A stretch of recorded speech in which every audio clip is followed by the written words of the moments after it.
यानंतर आपण थेट जाणार आहोत अयोध्येला, कारण आता राम मंदिरात सूर्यतिलकाचा सोहळा पार पडतोय। रामनवमीचा उत्सव आज अयोध्या नगरीत साजरा केला जातोय आणि त्यामध्ये हा अतिशय महत्त्वाचा सोहळा आहे। सूर्यतिलक सोहळा आता पार पडतो आहे।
तर अयोध्या नगरीत आज श्रीराम नवमीचा उत्सव पार पडतोय। मंदिरात सध्या श्रीरामाचा सूर्य तिलकाचा सोहळा पार पडतोय। विज्ञानाची सांगड घालत हा अनोखा अद्भुत असा क्षण आपण अनुभवतोय। संपूर्ण देशभरात हा क्षण पाहण्यासाठी सगळे रामभक्त आसुसलेले होते। विज्ञान आणि परंपरा यांचा अनोखा संगम आपल्याला आता अयोध्या नगरीत पाहायला मिळतोय। सूर्याची किरण बरोबर रामाच्या कपाळावर आपण पाहतोय। मंदिरात श्रीरामाचा हा सूर्यतिलक सोहळा पार पडताना आपण पाहतोय। जवळपास 4 मिनिटं आपण हा सोहळा अनुभवू शकतो किंवा ही सूर्यकिरण थेट श्रीरामाच्या कपाळी आपण पाहणार आहोत। आपण ही थेट दृश्य पाहतोय अयोध्या नगरीतून, श्रीराम मंदिरातून।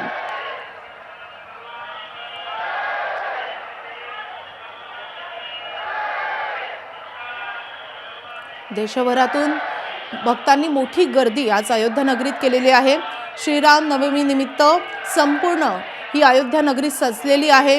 मंदिराला आकर्षक फुलांची सजावट करण्यात आलेली आहे। जवळपास 3 दिवस हा सगळा उत्सव साजरा करण्यात येतोय आणि आज त्याचा मुख्य दिवस आहे आणि याच निमित्त सूर्यतिलकाचा हा अनोखा सोहळा आज राम मंदिरात साजरा करण्यात येतोय। आपण थेट दृश्य पाहत होतो। अद्भुत अशी ही दृश्य आहेत।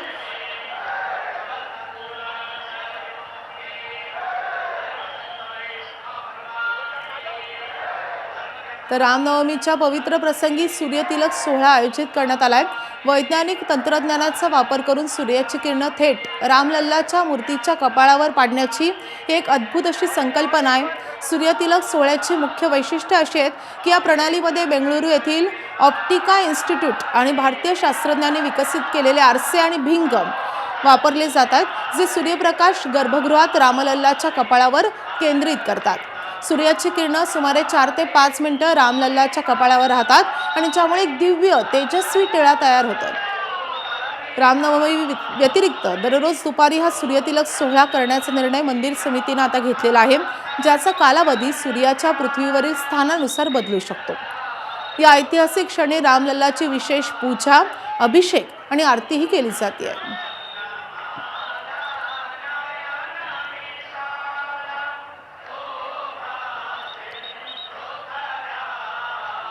तर अद्भुत असा हा सगळा सोहळा आपण पाहतोय आणि आपल्यासोबत आता महंत सुधीरदास फोनवरून आपल्यासोबत जोडले गेलेले आहेत। सुधीरदासजी, तुमचं स्वागत आहे एबीपी माझावर।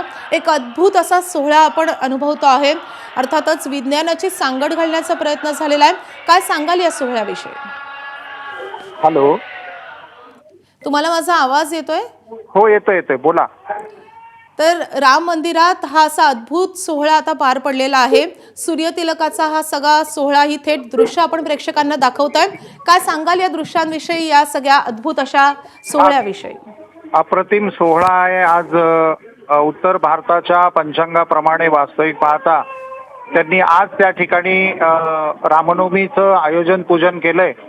पुरुष सूक्त आणि भगवंताचं या ठिकाणी 16 उपचारांनी पूजन करण्यात त्या ठिकाणी येतं आणि ते पूजन झाल्यानंतर देवतांची जी राजोपचार पूजा ही प्रभू रामचंद्रांना सांगितलेली असते आणि ही राजोपचार पूजा आता संपन्न होऊन एक्झॅक्ट यावेळी प्रभू रामचंद्रांची आपण आरती या ठिकाणी पाहत आहोत आणि त्या आरतीच्या माध्यमातून देवतांचं आर्त म्हणजे ज्या पद्धतीने देवतांना आपण मनोभावे भजतो, मनोभावे पूजतो, ती संपूर्ण एकाग्रता प्रभू रामचंद्रांच्या चरणी लागावी म्हणून आपण त्या ठिकाणी हा सर्व विधी पाहत आहोत।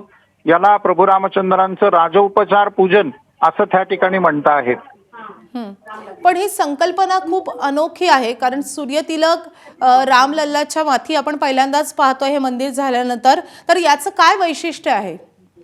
आजचं वैशिष्ट्य असं असतं की आपल्या महाराष्ट्राच्या जी पंचांग करते प्रक्रिया आहे त्यामध्ये दाते पंचांग आपण सर्वात महत्वाचं घेत असतो आणि आपल्याकडे जे धर्मशास्त्र विधान आहे त्या विधानामध्ये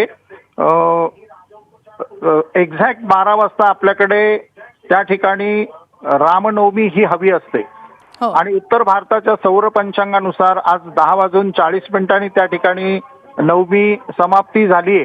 परंतु त्यांच्याकडे उदिता तिथी म्हणजे ज्या तिथीला उदय घेऊन त्यांनी हे घेतलेलं आहे, उदिता तिथीचा शास्त्रार्थ त्यांनी मांडलेला आहे। म्हणून आपण त्या ठिकाणी त्यांनी आज पूजन घेतलं. पण आपल्या महाराष्ट्रामध्ये महाराष्ट्राच्या पंचांगानुसार, विशेषतः दबाते पंचांगानुसार आपण सर्व विधी संपन्न करत असतो.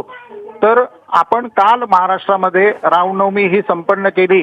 तिकडे पुनर्वसू नक्षत्राचा एक दाखला दिला जातो, पण पुनर्वसू नक्षत्र आज आहे. पुनर्वसू नक्षत्राचा पण विधी त्या ठिकाणी सांगितलेला आहे, त्याचंही पूजन आहे. पण उदिता तिथीचा शास्त्रार्थ महाराष्ट्रात आपण मानत नाही. आपण त्या एक्झॅक्ट वेळेला म्हणजे काल 11:49 नवमी लागली आणि राम जन्माच्या वेळेला नवमी अत्यावश्यक आहे, मॅन्डेटरी आहे. आणि आज नवमी संपते, परंतु त्यांनी उदिता तिथीचा शास्त्रार्थ घेतलाय. असे दोन फरक प्रामुख्याने येत आहेत. खरंच हा अनोखा अद्भुत असा सोहळा आपण सगळे अनुभवतोय. सुधीरदासजी खूप धन्यवाद या सगळ्या मोलाच्या माहितीसाठी.